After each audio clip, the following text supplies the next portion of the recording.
Maneva na sema PENDREAM TV. PENDREAM TV de osia dem yopo. Once again, welcome to PENDREAM TV, your only authentic channel in politics. If you are new here, please don't forget to subscribe to the channel, hit the notification bell for more updates, like and also share to other members to watch as well. You can also leave a comment after watching or send us your suggestion through our WhatsApp number, which is 0277128777, showing on your screen as well. Kuranchie, a former NPP member, has also come out with a reason why he left the party, and he's saying he left the party for good, and it's a personal and a bold decision he has taken, and he don't think he will come back to NPP again. Without much ado, I would like you to join me listening to what he said into detail. Thank you. This type of case. Speaking of that, you are going as an independent candidate please. for Oyiwa Yes, please. North constituency. Yes, please. Why? Member of the NPP, why you left the NPP? I've left the New Patriotic Party, and it's a permanent decision. You are not coming back? I'm not coming back. Why? Ever. Why? I'm not coming back. Help us understand. In 2 minutes. Just 2 minutes. I think that the party does not live up to what I believe should be the best for the people of Kuranchie North and the best for this nation. You see, Lantam, rules are very important. It is because of rules that you, the four of us, are able to gather here in this studio. Because, see, a lot of expensive equipment in this studio. Anybody at all could have gotten into the studio, taken over. But what is ensuring that we have a beautiful television program this morning are rules and regulations. If you have an organization that deliberately decides not to work with its own rules and regulations, it is not an organization you decide to remain in. Okay. Lantam, we'll see about that. I think my friend, my brother, is so unfair to the New Patriotic Party on this matter. We had this debate a few months ago, myself and him, on this matter, that I do not see. I have seen NPP's constitution. I have the national constitution, the 1990 constitution. I don't see any provision that was breached or has been breached in the matter of Kuranchie North. No, none whatsoever, none. He is here. He has not quoted any provision of NPP's constitution, any provision of 1990 constitution that has been breached. Can I that has been breached. Can I reply? Because when it's done, you can. Because well, the last time we were here, he talked to people who have been imported from other places to come and contest when they are not qualified. Yeah. And he even cited that one day NPP will bring Burkina Faso to come and say that they should vote. And I'm saying that national constitution does not allow foreigners to vote, and therefore NPP will not be able to do that. In the matter of the person is alleging that NPP has brought to come and contest, who is not from that place. Dokwa, current MP for, what's the name? Ikuapem North. Yes, Ikuapem North. That, why? What stops the woman, the lady from contesting Kuranchie North? What provision stops her? What provision stops her? You may raise moral issues and all that, but that is not, why? Who says we are doing morally? We want to elect a pope in this country. If it is a moral issue, nobody probably qualifies to contest elections in this country. But the Constitution says, gives who is qualified to contest in a particular constituency. There are two things. If you take, for instance, the CI 127 that deals about elections. Look, you either have to be an ordinary resident, or you hail from that area. If me today, I live in Accra here, I go to Lambusie. I have never voted in Lambusie. I've voted in Accra all my time. If today I go to contest in Lambusie, nobody can stop me from contesting because that's where I come from. That is it. So you have to check whether the person who has come to register there is resident there or not. If he's not resident there, then you raise issue. He has not told us that. In the matter of coming from one constituency to another, I cited the case of Kenjirasan, Honorable Kenjirasan, who contested in 1992 in Ayawaso West Wogon. Whilst he was still an MP, he went and contested NDC's primaries in Volta region. South Tongo, so I think South Tongo. I'm not sure about the constituency. But in Volta region, once he was MP for West Wogon, he contested the primaries of NDC and he won. In 1996 elections, he became an MP for that constituency. So there's a precedent in this country. Okay. Yes. Uncle Ken, what's your response to that? Okay. When you pick the nomination forms that we filed, the first requirement on it is your name. You must provide your name. The second requirement is your voter ID card. You must provide your voter ID card. The third requirement is your party card. Now, there's an interesting correlation between the national voter ID card and the party card itself. When you present the party card, it shows you where you vote, and it will link you directly to a place in the constituency. There were 3 candidates on the ballot who filed nomination papers.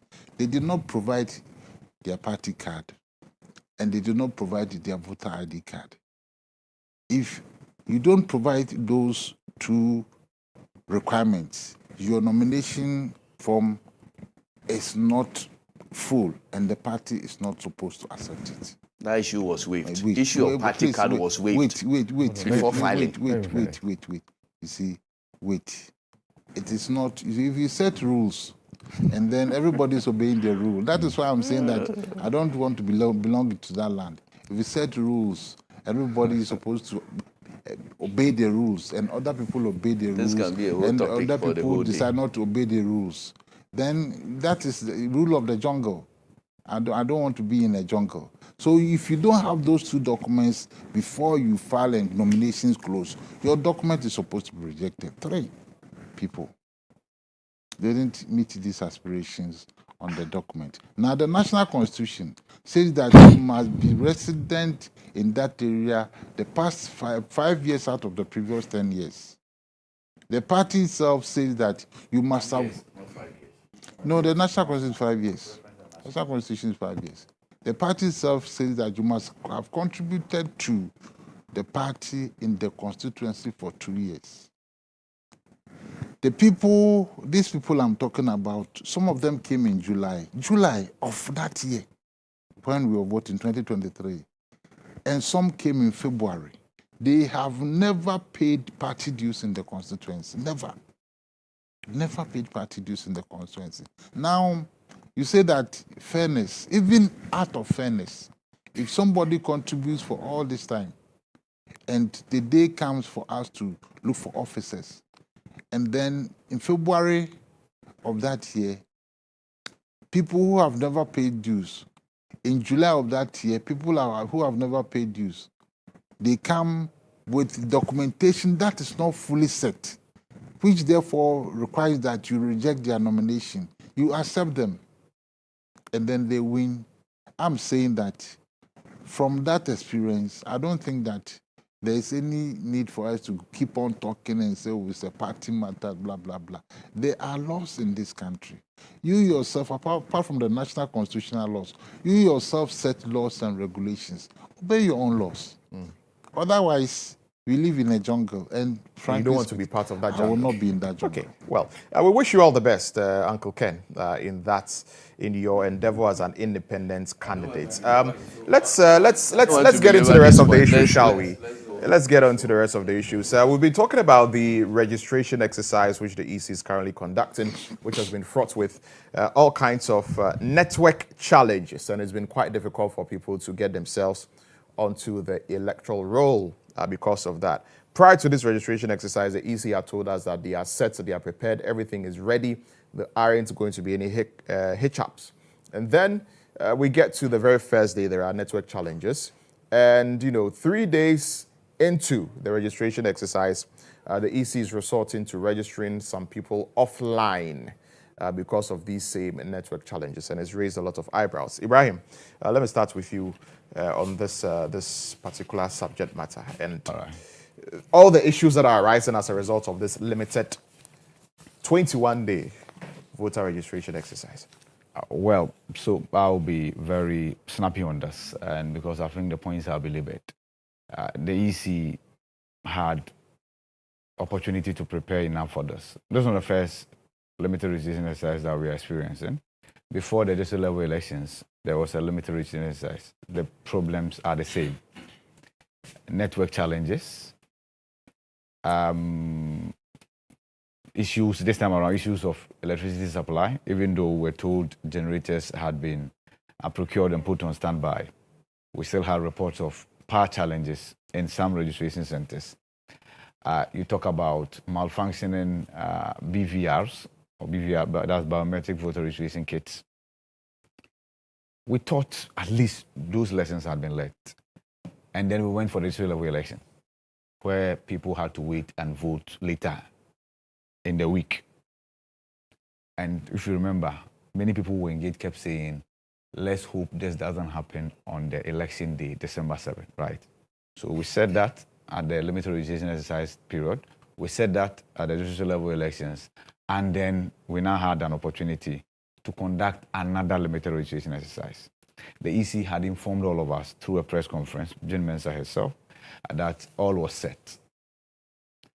A few questions to ask.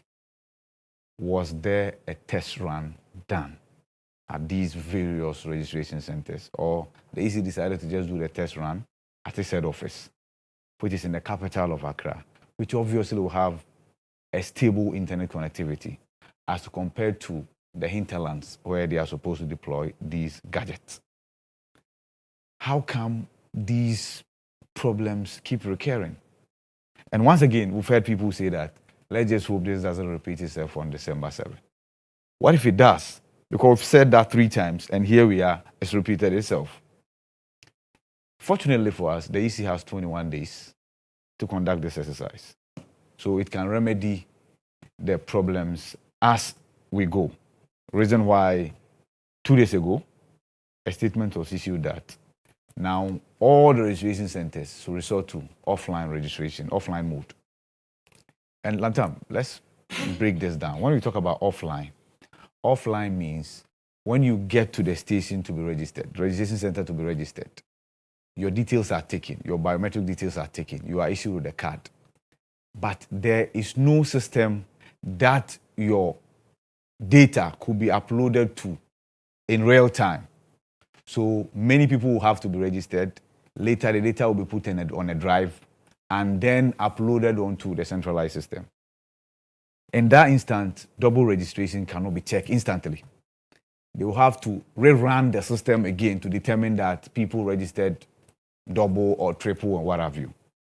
Another challenge with that is that the data can be corrupted. If you put data, sensitive data of voters on a drive, it can be corrupted. That's one. The other one is that it can be tampered with.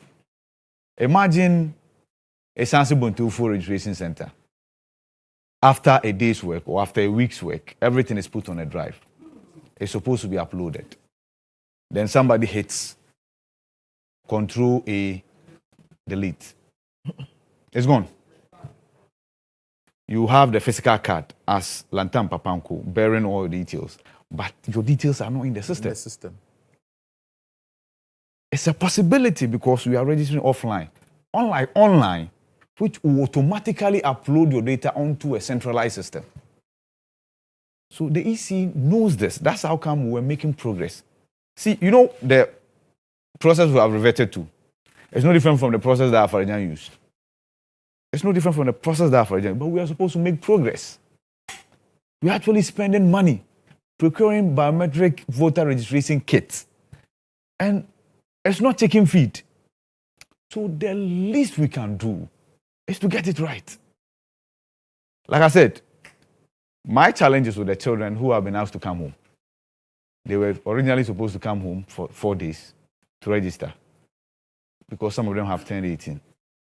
Now, because of the challenges, GES has had to extend. GES has had to extend the days for them to stay at home, adding 3 extra days, making 7 days. So just because we are empowering our citizens to make the decision as to who becomes our MP, who becomes our president, we are making them sacrifice their education for 7 days. Who does that? Who does that? And like I said, before we came on air, if I just turned 18 the process and how it's going, there will not be motivation for me to go and register. I won't. And I'm not making this up. I won't. Because now I have Ghana card. If I want to engage in any transaction with any financial institution that requires the use of any identity card, I'll have the Ghana card. So that added advantage for registering to have voter's ID card because you use it for all your bank transactions is no longer existent. So the only motivation is that you have the opportunity to choose an MP and choose a president and choose your, what's the name, your assemblyman and unit committee member. To many people, that's not enough motivation. Political parties have had to spend monies. They are busing people. Yes, there's one aspect of the busing that's wrong, and that is here is Klotekole.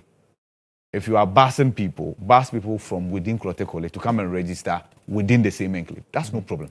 You are facilitating because the EC had decided not to go to the people. The people should come to the EC. You have to facilitate the going of the people to the EC. What do I mean by the EC deciding not to go to the people? If the centers were in the communities, directly. Like the polling stations, if they had decided Or to do it at the electoral polling areas. stations, electoral areas. If you walk there and the system is down, you come back home, come and eat banku. When you are satisfied, you can walk back there and go and find out. But now that's not the case. Unfortunately for you, if you need a guarantor, two of them, your father will have to sacrifice his job, your mother might have to sacrifice her job, they will have to ferry you there. If the whole day you are unable to register and you go back home, that day's work is cost nante. They will have to ferry you back there again. I don't know why we take delight in inconveniencing citizens. Not just this. When you're acquiring passport, same. You're acquiring Ghana card, same. Driver's license, same. It's like we take delight in making things difficult for each other in this country. And you wonder why. Many people will talk about money, you see? And then, of course, the fact that there's limited registration exercise. But even that, you can choose some electoral areas that you know. If you look at the data, we undertook census just a few years ago, right? If you look at the census figures, you can tell how many people will turn 18 within a particular enclave. That's how come GESS, students will leave schools and come home and come and register. So, not to belabor the point, there is enough time for the EC to make amends. They should make amends and ensure that this time around, indeed, never again. Otherwise, December 7, if this happens, nobody can save us. And I think we are not sounding an alarm bell enough. Imagine that people queuing and the network is down because you need to be verified. Even if you are verified manually, there must be something that checks that indeed that's you, Lantam Papanko, for you to vote. And we all know the problem with even manual verification, which will not tally with the verification on the biometric verification device. And people will have to be standing in the queue and waiting. How are we going to convince them that they should have patience enough and things will be okay? So let's work on it now. The earlier, the better. Audu, what has been your observation? I have not followed the registration except to observe what people are saying, and because I am registered, I don't have any person who has not registered. I'll tell the person to go and register. But let me make this clear. There's a difference between registration period and voting period, and the type of data that you need for registration is different from the data that you need for voting. You are uploading people's biometrics data into the system, and it comes with its network challenges. Voting is just one simple thing, verification, and you are done. But this one, you are recording people's biometric data. And the volumes that you require are different from voting. So that is why even when every registration, when we have these offline registration, you don't get such problems many times in the main voting on the main voting day.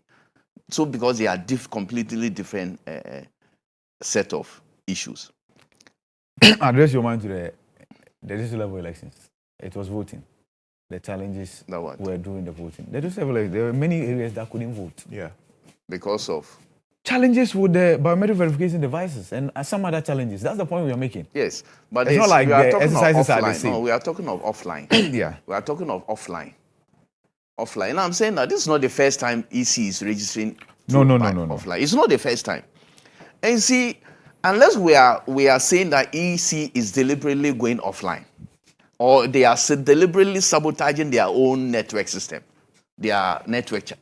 Unless that's what we are suggesting, all the political parties, if that's what they are suggesting, that EC is deliberately sabotaging their own network system to go offline, then they should let us know. They should say it clearly.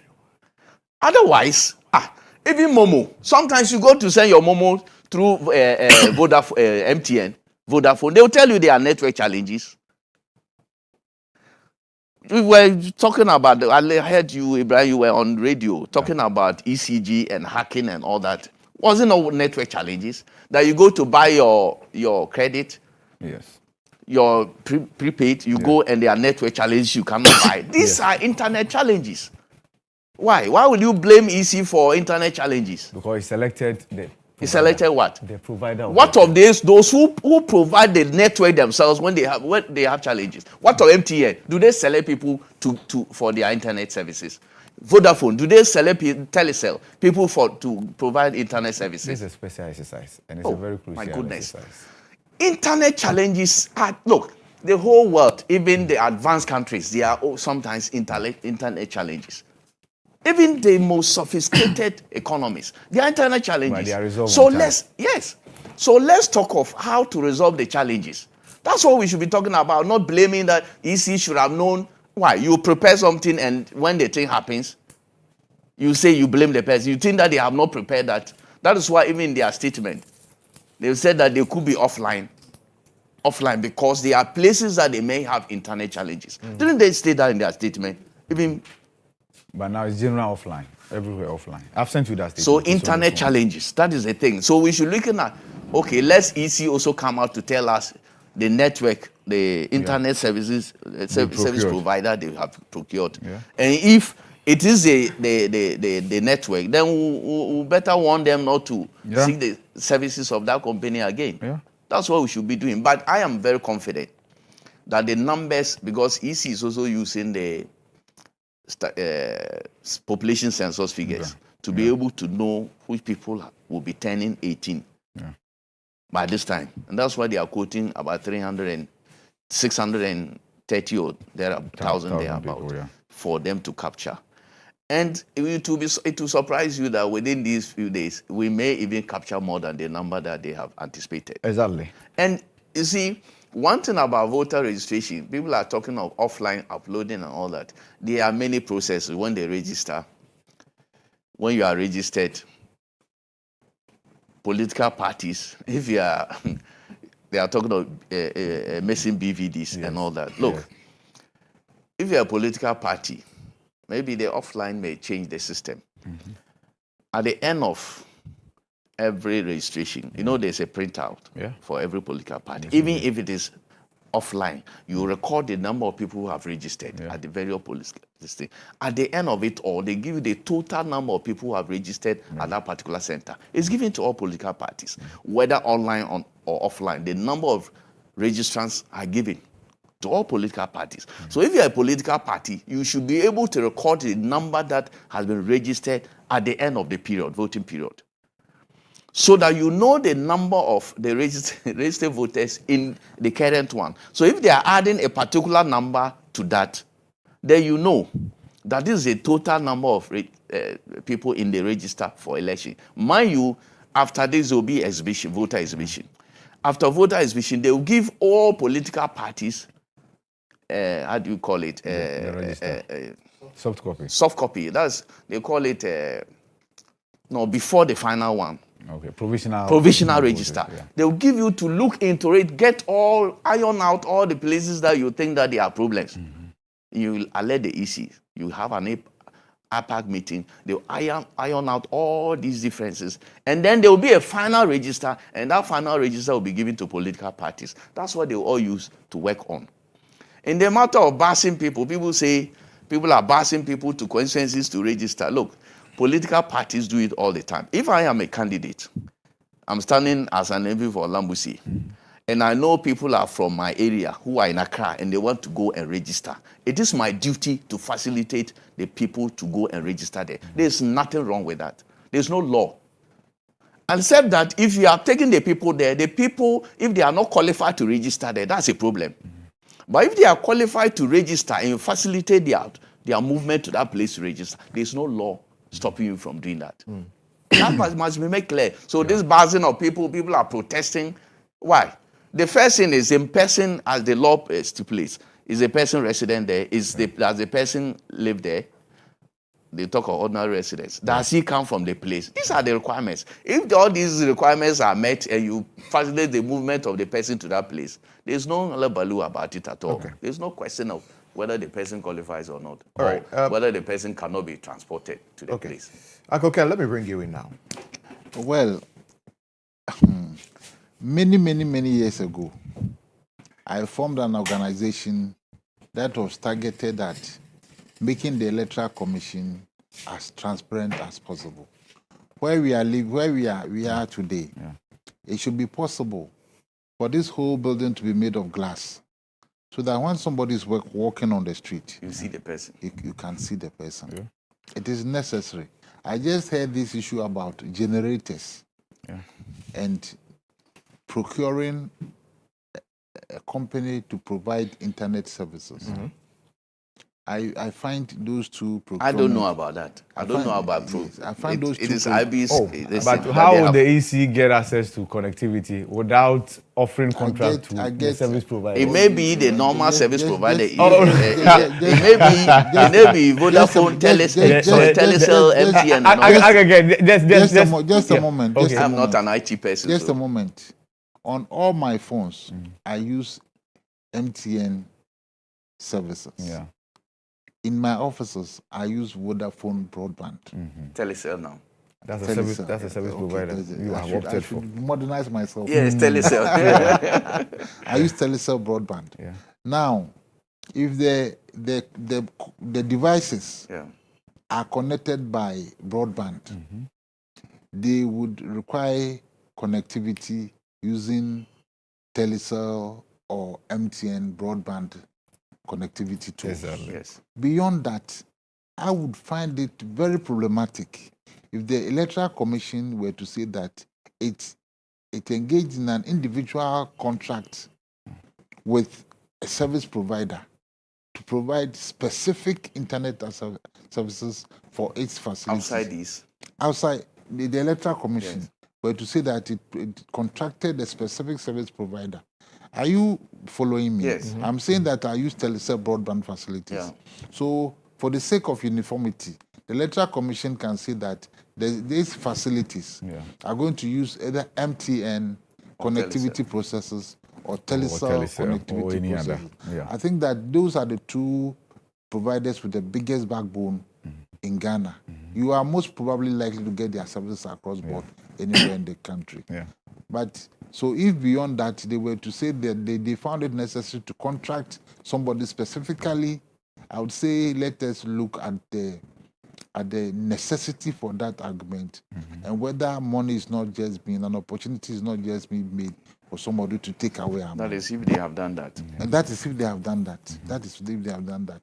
Now you see, our problems as a nation sometimes are so basic and so worrying that if you are just opening the main centers and you say that you now find it necessary to procure generators,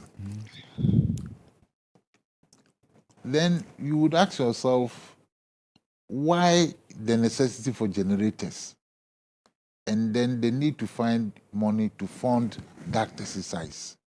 Because you see, our main electricity providers, you have some in the north and some down here. Our main electricity providers should be able to give us assurance that within certain 12-hour periods, we can be able to keep the lights going, so that we can also then save ourselves this expense of finding it necessary to buy actual generators that you use for maybe 20-day periods and then put somewhere for the rest of the period, for months on end, sometimes for years on end. You not go back to these generators. And then when you even find it necessary to go back to them, some of them may not be working. I think if that is the case, if that is what has happened, it is such an unnecessary expenditure that we have no business lumping the people of Ghana with. And that is why many years ago, we formed that organization asking for the Electoral Commission to create what we call the glass house effect. It's a glass house.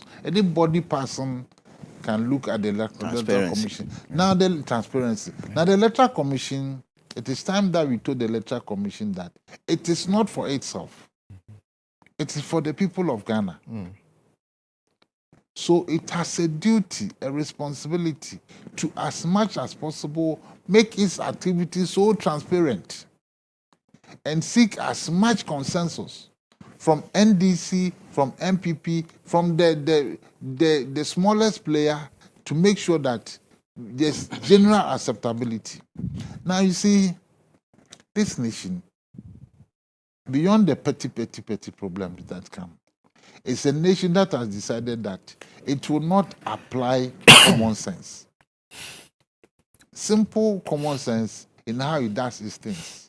Because common sense will save us so much money.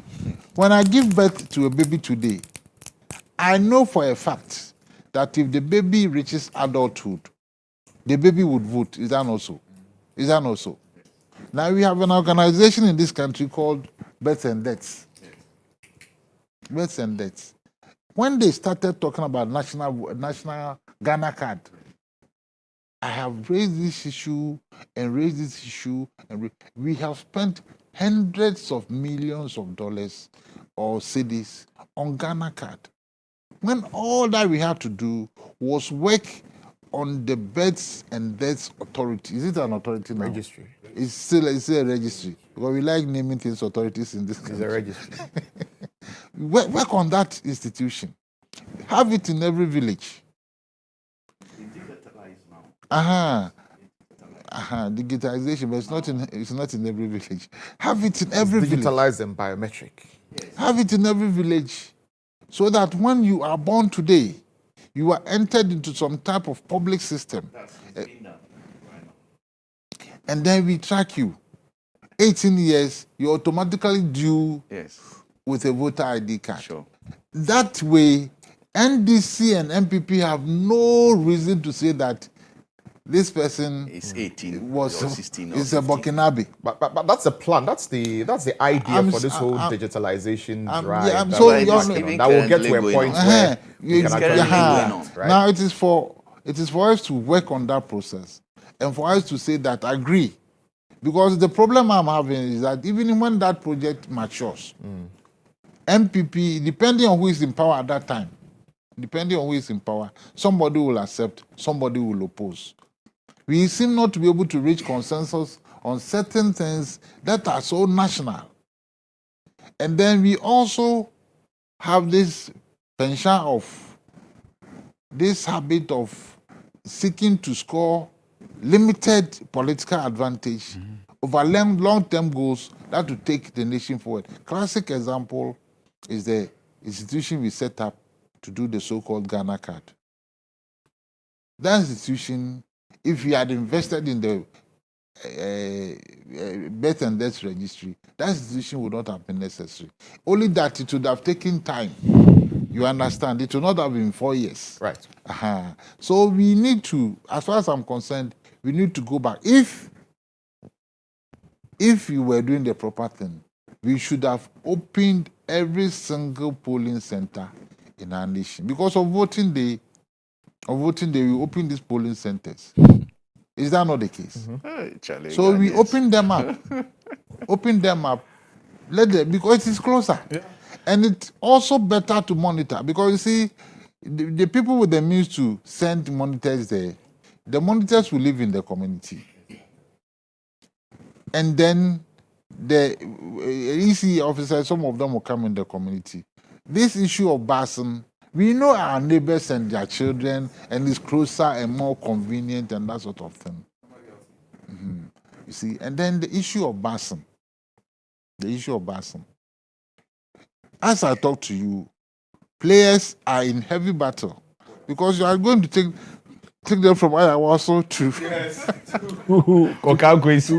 Kumbungu. to Kumbungu. Yes. The person too wants the vote at Ayawaso. Yeah. So they are doing all manner of players. You go there and people have their macho men and laggards and what have you. As far as I'm concerned, a very, very, very unnecessary thing and expenditure and suffering we have decided to impose on ourselves when all that we have to do is decide collectively, nationalistically, that we shall do the proper thing. Somebody lives in Accra. He thinks that for whatever reason, he comes from Lambusi. Yes. He wants to go to Lambusi And to register. go and register. Yes. You should go to Lambusi and register. Yes. Yeah. The moment you have coordinated effort, my worry is that somebody will pick somebody from Togo Oh, yeah. and bring the person. You cannot do that. You can do that. You cannot do that. You can do that. You cannot do that. No, can- you see, you can- people, you I can have do- told you my experience. Look, you cannot do that. How can you do bring that. somebody from Togo? You can do that. I am saying You that. can do How that. can you You do can that? I do am that. saying that if Speak I to- am a candidate, Speak to speak to who? the people who experienced some of the constituencies along the Togo line where they were voting 150,000 numbers, Ketu and those things, and they will tell you their experience. It can cost you an election. Oh, that one. That was a different matter. To help you, the challenge, and I understand what you're saying, Claire. The challenge is that once the registration is taking place at the EC's office, Yes. there is no neighborliness. I don't know who is in there, but if it's taking place in my area, The I know constituency. everybody Yes, in there. everybody. And My street- nobody from Togo can come my- and my- say, I live here. I know my- you don't live here. Because, My because of understanding. my nature. Yeah. Because of my nature. A lot of the people on my street, they know me, I know them. But my wife is much more conversant. She talks to everybody. Exactly. She talks So to someone everybody. like that will know. Somebody like that will know. And when it's taking place, some of these people are curiosity seekers. Yeah. They just go there and watch. Just go and observe. And with The age will just, it's a this general. person doesn't live in Yes, this area. We it's a must put on protection we record. all can give ourselves. We must put but on the, record. The EC says that the last time they were doing this registration before the assembly elections, you go there and our young people, they have to sit down in queues upon queues upon queues. There's stress. Lantam, there are two different types of registration. We have the mass registration and limited registration. Somebody are defeated twice. Blah. He's been very consistent. And there's a reason. There's a history to this.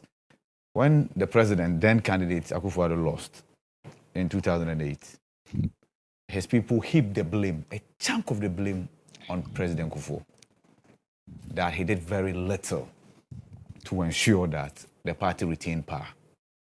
Subsequently, people like Mustafa Hamid wrote articles. I'm sure by then he was working at Daily Guide. Those articles were published, right? Scathing attacks on President Kufuor as to what he did and why he didn't do. If you realize, when the country was headed for time for the final lap, President Kufuor and his entourage, they were on their way there. Things that were said angered him and then he returned. So the president was never at time, even though Afarijan had directed the entire nation to go there for the final lap. President Akufo-Addo, knowing that, is now doing everything possible to assure the party that I'm not just saying, I'm doing everything possible to ensure that at least I hand over power to our own or to ourselves. Or you have to win first. That one is understandable. The president made a political statement and he's gotten a political reaction from the former president. You were saying that the former president will come and destroy your legacies. The former president is saying that there's nothing to write home about your legacy in the first place. So you don't expect me to come and continue them. And he listed those ones that he thinks he will destroy. And they are all in the negatives. But right? They are all in the negatives. You're also repeating. But did Akufo-Addo say his legacy is corruption? Did he say that? Oh, no, you didn't have to say that. In political communication, Your mama is not in at political liberty. communication, Your mama is not at liberty to To cite those to see things. things that are complimentary about Akufo-Addo. That's the point. Yes, but that's he's worse off mentioning those you things. look for the He's West. worse off. See, the point. Get a day for us No, to talk on corruption no. in this country. See, the point we are making is that when it comes to corruption, your ability to deal with corruption within your government, to me, is the biggest measuring rod. And so far, we are not seeing that. When reports are made, adverse findings are made about your own people. I've said, when we're talking about special prosecutor, what did I tell you? The easiest people to prosecute are the people in opposition. Lamp them up, line them up, and just slap the charges. At best, there are people who go and then galvanize support for them. After 3 months, that will fade out and prosecute them. If you don't even succeed in jailing them, they will have BP, high blood pressure. You seize their passport. Their business interests will suffer. It's easy. That's the easiest. The most difficult one is dealing with the people within, and that we've not seen. That's a fact. Across board. Yes, we've not seen. But of course, the NDC will point to Abu Gapele. They will point to Abu Gapele. They will point to Abu Gapele. And there are people who point. Yes, they will sack to. They will point to Jifar Tifo and the Brandon and all of those. They will point to all of those. Yes. So that is why I'm saying that if you mention these things, there is no time. You have gone to areas that we cannot. No, but look, I am saying that this vice versa in this country. There is no history. That's your opinion. The only history or people's jail for stealing is NDC in this country, history of this country. Please allow IB to make his point. You go and mention transaction if I want to IB to make his point. I will do. Calm down. So the point I'm making is that when it comes to corruption, collectively as a nation, we've not done well. We've not. And that's the reality. Now, back to what the president said. He said the former president doesn't like him. He said that. And that he doesn't like what he does. So when he comes, he will destroy it. Like I said, it was on a political platform. That's politics. John Mahama is equally allowed to respond in the measure and manner he has responded. That yes, I won't protect your negative legacies. I agree that when you talk about the president's legacy, it's free SHS. For that, even a child you sleeping and you wake him or her up will say that it's free SHS. Is there a problem with the policy? Yes. Does everybody admit that there's a problem with the policy? Yes. Does it need fine-tuning? Yes. Can any president tomorrow cancel free SHS? No. I'm telling you, no. Everything that is being thrown out there about this person will cancel is politics, is propaganda. No president can cancel free SHS. Because the NDC guys will point to you that they started free progressive senior high school. Yes. That Edutum came to parliament to say that there was a debt that this government had to come and pay for. At least that means that there was something that government needed to pay for. Right? So, for the politics, let's allow it to be done. I like how the president has departed from our own handover power. Because now he goes and offers further explanation that this is why the only one who can protect my legacy will be the vice president and then the party's flag bearer. That's campaign. That's allowed to happen. And I've given you the genesis of why the president is speaking the way he's speaking. If the party should lose, nobody will blame Akufo-Addo that you didn't do enough. Unlike what was done to former President Akufo. That's basic. We don't have time. So, Thank you for staying tuned. PENDREAM TV really appreciates your time. Please, if you have not yet subscribed, please do so for us. Hit the notification bell so that you'll be the first to receive any update that will be loaded onto the platform. Thank you. PENDREAM TV now, so far so good. Say open online portal Ghana. Nipa share, nipa follow, nipa comment here. To my best of knowledge, without any biases, PENDREAM TV.